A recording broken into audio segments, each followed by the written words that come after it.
चुनाचे इब्न कय्यम रहमतुल्लाह अलैह ने एक वाकया लिखा, फरमाते हैं मैं एक मर्तबा एक गली में से गुजर रहा था, एक दरवाजे के करीब जब पहुंचा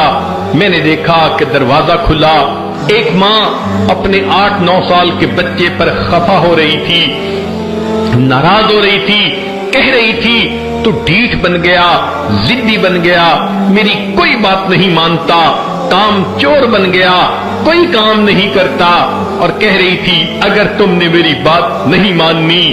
दफा हो जाओ, मैं तुम्हारी शक्ल नहीं देखना चाहती। गुस्से में माँ ने जो बच्चे को धक्का दिया, वो बच्चा घर के दरवाजे से बाहर आ गिरा, माँ ने दरवाजा बंद कर लिया। वो फरमाते हैं मैं उस बच्चे को देखने खड़ा हो गया, थोड़ी देर वो बच्चा रोता रहा, फिर बिलाखिर वो उठा,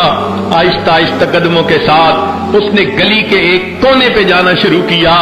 हत्ता कि जब कोने पर पहुंचा वहां जाकर फिर खड़ा हो गया, जैसे कुछ सोच रहा हो,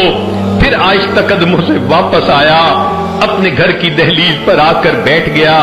थका हुआ था, सो गया। थोड़ी देर के बाद उसकी माँ ने किसी काम के लिए दरवाजा खोला,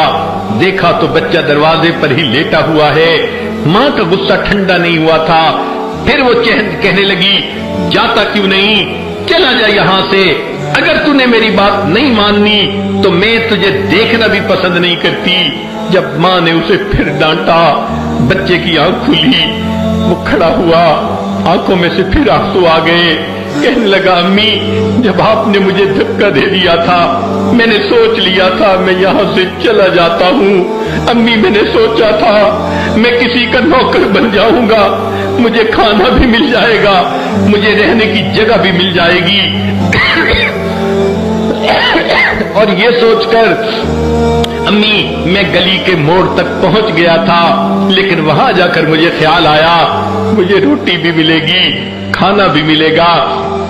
ठिकाना भी मिलेगा, लेकिन अम्मी जो मोहब्बत मुझे आप देती हैं वो मोहब्बत मुझे पूरी दुनिया में कहीं नहीं मिल सकती। ये सोच के मैं वापस आ गया। अम्मी आप नाराज हो तो भी आपका बेटा, माफ कर दे तो भी आपका बेटा। जब बच्चे ने ये बात की माँ की ममता जोश में आई, उसने बच्चे को सीने से लगाया, मेरे बेटे अगर तू ये समझता है जो मोहब्बत मैं तुझे दे सकती हूँ वो दुनिया में कोई और नहीं दे सकता, मेरा दरवाजा खुला है, आजा घर में जिंदगी गुजार ले। इब्न कय्यम रहमतुल्लाह अलैह ये वाकया लिखने के बाद फरमाते हैं कि जब अल्लाह रब्बुल इज्जत का गुनहगार बंदा अपने गुनाहों पर नादिम और शर्मिंदा होकर अल्लाह के दरवाजे पे हाजिर होता है और आकर कहता है इलाही अब्दुकल आसियत आका, अल्लाह आपका गुनहगार बंदा आपके दरवाजे पर हाजिर है,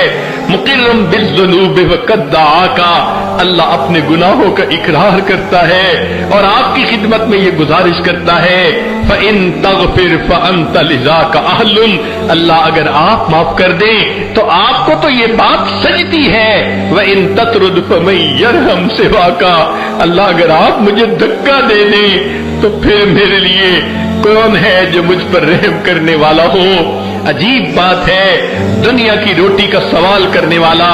किसी दरवाजे से खाली चला जाए उसको कोई हसरत नहीं, कोई अफसोस नहीं, दूसरे दरवाजे पे चला जाएगा, न मिली तीसरे दरवाजे पे चला जाएगा, मगर मामला तो इंसान का है। अगर वो अल्लाह रब्बुल इज्जत के दरवाजे पर आया और ये दरवाजा न खुला अब उसके लिए दूसरा कोई दरवाजा नहीं। जो अल्लाह के दरवाजे से खाली जाता है वही बदबख्त होता है, वही शकी होता है। हम अल्लाह रब्बुल इज्जत की रहमत को सोचें और अपने गुनाहों पर नजर डालकर आज की इस महफिल में ये फैसला करें, ऐ करीम आज तक हम अपने जिंदगी गफलत में गुजारते रहे, नमाजों में सुस्ती होती रही, पर्दे में कोताही होती रही, जुबान से दूसरों की गीबत होती रही, बहतानबाजी होती रही। ए अल्लाह आज हमें अपने गुनाहों का एहसास हुआ, ए मौला हम आपको मनाना चाहती हैं, अल्लाह हम अपने दिल के गम किसको सुनाएं, आप तो सीनों के भेद जानने वाले हैं। अल्लाह हमारे हाल पर तरस खा लीजिए, हम पर रहम फरमा दीजिए, अल्लाह हमारे गुनाहों को माफ कर दीजिए, جب اس طرح ہم سچی توبہ کریں گے یقیناً اللہ تعالیٰ ہمارے گناہوں کو معاف فرما دیں گے، آئندہ ہمیں نیکوکاری پرہیزگاری کی زندگی نصیب فرمائیں گے۔ وآخر دعوانا ان الحمد للہ رب العالمین۔